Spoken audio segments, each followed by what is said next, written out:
Hi everybody, welcome to another edition of Between Two Urns, the show here on Keg King Connect where we talk about beer culture and brewing and people's passion for beer and brewing. So today we're joined by Ian Bennett from the Melbourne Brewers. Ian's the president of the Melbourne Brewers, and he's going to tell us a little bit about clubs, how to join the Melbourne Brewers, what they kind of get up to, talk a little bit about beer, trying a couple of beers right now as well. So Ian, tell us a little bit about how you came to the Melbourne Brewers. Oh, well, I had a friend that was involved in brewing, and he got me started. Probably about 10 or 11 years ago it was, and then I very quickly got the taste and got rid of the commercial taste out of my mouth. And he said, look, I go down to Melbourne Brewers and you learn a little bit there, come along, see what you think. So I did, and it was the best thing really for me because it gave me more opportunity to understand about brewing and see other people and what they brew, and then thinking, wow, why don't I brew that? Yeah. So it's been a nice journey for me, and I think that it's a journey that others should take, because I think that you get so much out of it. You get out what you put in it, obviously, but sure. The same thing is that you can learn so much by just the people that are there, what they're brewing, and sometimes you learn by their mistakes, and other times you learn by their reward. Well, how often do you guys meet? Well, the Melbourne Brewers, we meet on the last Wednesday of the month each month, COVID providing, but right. But all the same, we meet in a warehouse in Ferntree Gully, and it's about the committee organised prior to those meetings, what we're going to talk about, what we're going to learn. So we might have, for instance, just our own internal comp where people bring along beers, and usually we'll do that before some of the other beer comps. So the IPA comp was on earlier in the year, the stout comp's on in a very short period of time. So we'll get our members to brew up something and say, hey, that half the time they don't even know they've brewed a good beer, and say, well, hey, why don't you throw that into the comp, see how you go.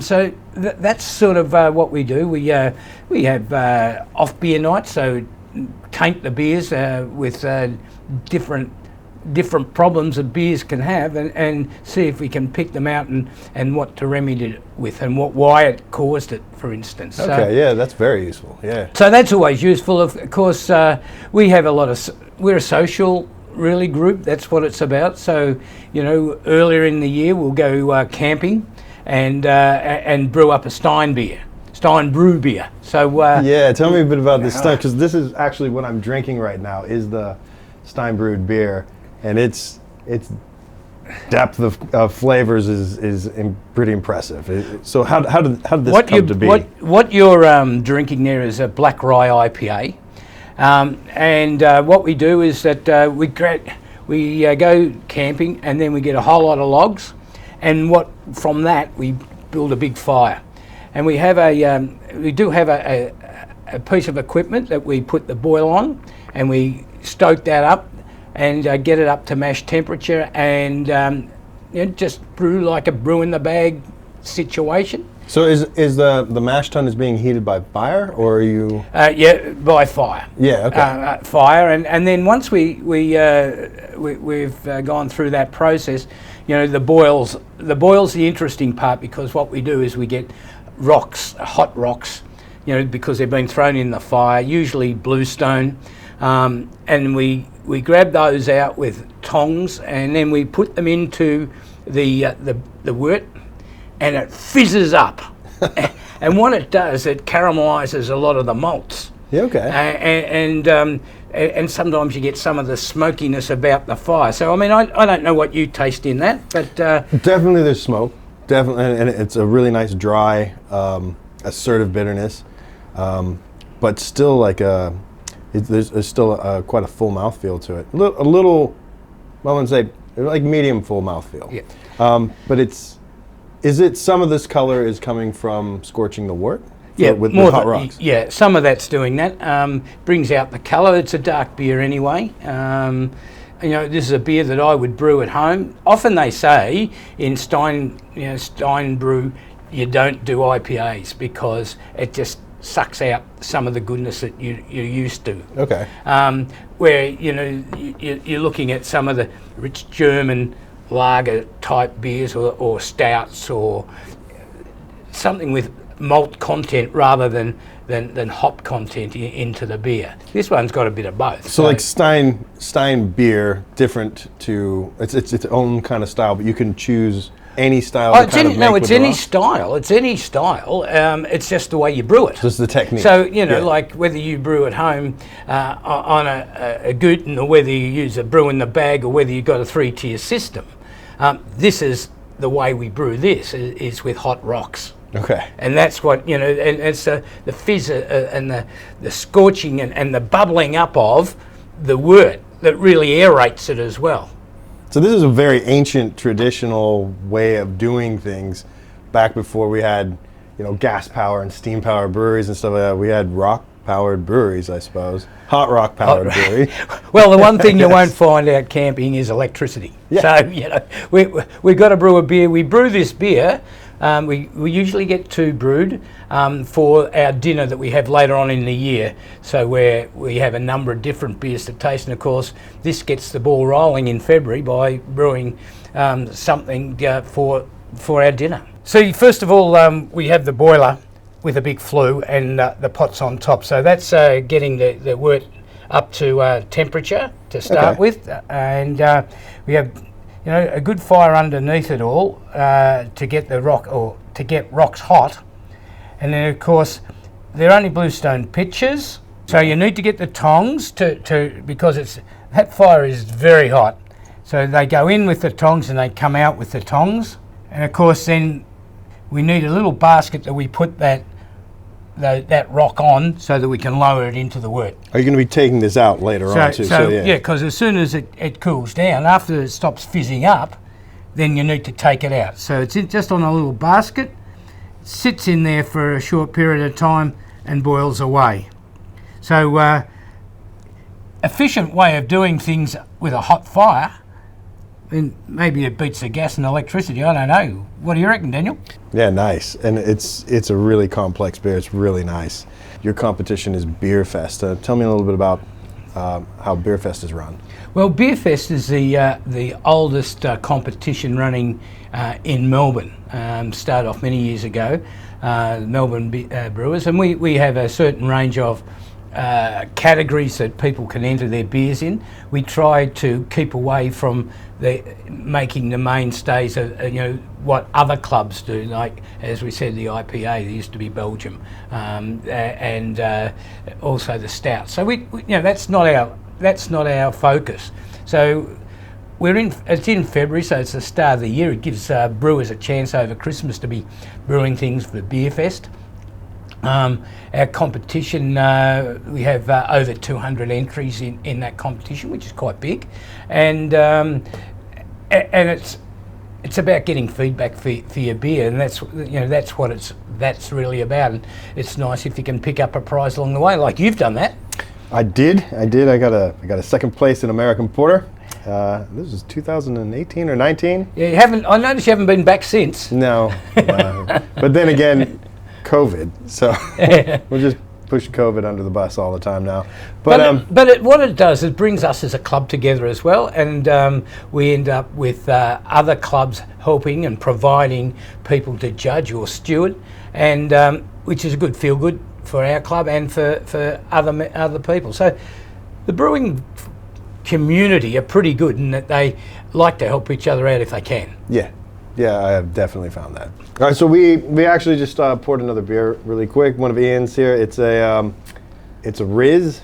It's unbelievably well done. It's been rested on wood with whiskey that was soaking. Yep. To begin with. So what kind of wood were you talking here? Is this just the oak chips? Yep. Oak chips from downstairs. Well, the soakers, okay, like rum soakers. Yeah, those are good. So and I'd not done one of these before. Never tried using oak chips, but I'm going to continue to do so. I quite like this beer. This comes in at 10.25, I think. So like the middle of the afternoon, 10.5% beer. It's a good day at work. But I really, I gotta say that this the wood character of it, like a little bit of vanilla kind of pops out of it, and there is like an almost like cherry kind of note to it as well. It's really well done like that. And for a Riz, like as Russian Imperial Stouts, I always think that you're going to get a really small serve normally when you get these at a bar because change that. Yeah, but it's really nice to be able to get a chance to kind of linger with it, and you kind of expect them to be a bit heavier in the body and pour really kind of like oil almost. But this one, for as heavy a beer as it is, it's still like very much just like maybe like tropical stout or something like this. Down, but it doesn't taste 10.2. It definitely tastes more like 6, 8. Yeah. So it's very. This could be very deceptive right here, and it's really nice. Good character to it. Well, once you get through my keg, you'll be right to go home. Yeah, he's brought 10 liters for us today, and the rest of the show is going to be us finishing that. Hopefully, close stay on. But see, to me, this is what home brewing's about. And I tasted other guys' Rizzes at the club, and thought, well, yeah, I haven't tried one of those, and I like them. I must give it a go. So I brewed a batch and split it in half, kept one to be natural and one to be put on the oak chips, and to me, it gave me the best of both worlds. So some days I prefer just it as it was, and other times I'd take the one that's had the additives applied. This is definitely the wooded one. That's just really good like that. And do you want to share a recipe? Do you want to give us a... Can do. So the recipe, if you're into it, is this. So it's really drinks well. And how long did you age this one out for? Oh, this one's probably about 9 months. But you don't, I was drinking the stout straight away. Okay. It was. I was drinking it straight away, but it's better as it goes on. It has improved. This is pretty good now. Yeah. But I was happy with it, and isn't that what you do? You find the beer and you've drunk it, and you say, "Yep, that was good. I'll do another one of those." And sometimes you just got to go back to some of those recipes, and rather than trying to explore the next one and the next one and the next one, come back to the ones that are quite proven in your own mind. Yeah. And I have beers like that. I think every home brewer has something that they return to a certain time of year. Weather starts getting cold, maybe you go a little bit darker. Maybe, summertime you've got your lawnmower beers, your session beers and stuff like that you do.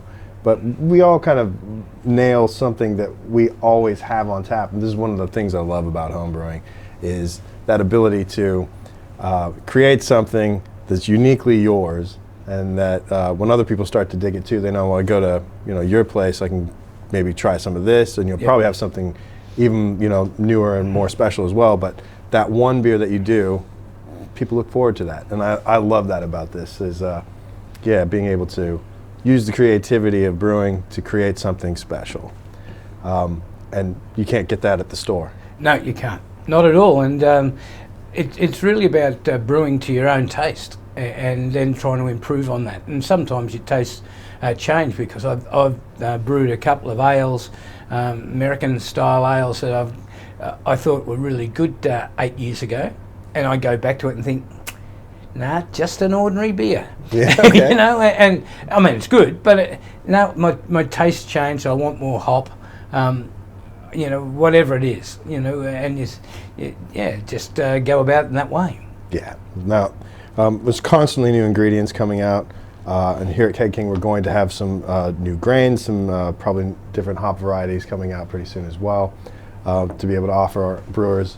But that's the kind of thing. For me, being able to work here, constantly getting to see the new stuff as it comes in and try it out, has been really fantastic, because I never get bored, right?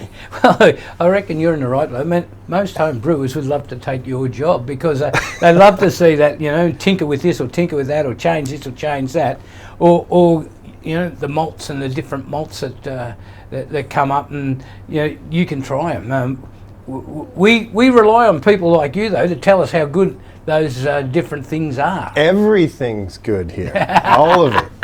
what sort of area do you draw your club members from here in Melbourne? Well, yeah, we're probably southeast and around, Ferntree Gully to Box Hill to Roval. I'm at Rye, so it's a bit further. A bit wider there, yeah. Into Doncaster, anywhere around. That we. It's a good focus point for us. And look, anybody who'd like to come along, like to see what a meeting's about. There's no obligations to start with. Our annual fees are $55 for the year. It's not a big outlay. And what it does is it just gets you together. You come down, come to a couple of the meetings. If you like and want to join in, you'll find your level and come down and enjoy it and find out for yourself. It's in your hands. But we're just in Adina Street in Ferntree Gully. It's a factory down there. Have a look on the web page, Melbourne Brewers web page, and all the information's there.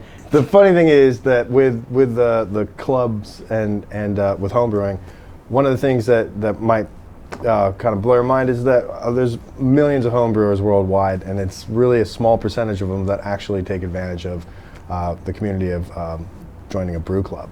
So I think I've heard in the States it was less than like 20%, and probably here in Australia it's even less. Yeah. Mostly because we have isolated communities and whatnot. But generally, there's somebody, if you're in an urban area here, definitely there's a club close by to you where you can take advantage of club life and all the benefits of being involved with other people who brew beer as well. Well, I've also found when I've been overseas to make a phone call over there that, come along. And, it just gives you a totally different aspect to what you do. It's all about club life, how competitions run, how they operate their club. Everyone's different. Horses for courses. It's all good. Sure. Anyway, Ian, thank you so much for coming onto the show and sharing this Riz is amazing. That recipe, it would be available in ingredients here at Keg King and elsewhere. So if you're into trying it, I highly recommend making this one. This is one you got to keep making. Definitely. Well, I'll give you the base beer, but the thing is that you put in as much of the wood chips and as much whiskey as you want. It's up to you. That is fantastic. That's stunning beer. Thanks for watching, brewers. We'll see you next time with Between Two Urns. Cheers. Cheers.